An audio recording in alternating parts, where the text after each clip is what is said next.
Welcome to Let Me Fix This. Enjoy the video. You start by opening Steam and signing into your account. Do this now. Once signed in, make sure Steam Guard is enabled because it unlocks trade features and protects your items.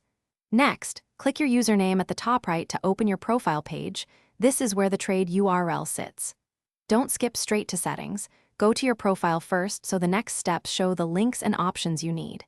Keep your session active while you proceed.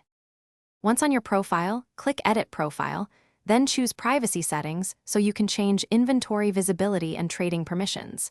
This is necessary to generate a usable trade link. Make your inventory public or friends only depending on who should trade with you, and save the change.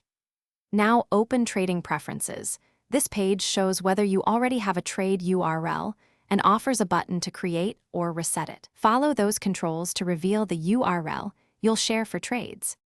You should now see a trade URL. Click Copy or highlight it and press Ctrl+C. On Mac, use CMD+C, then paste it where needed.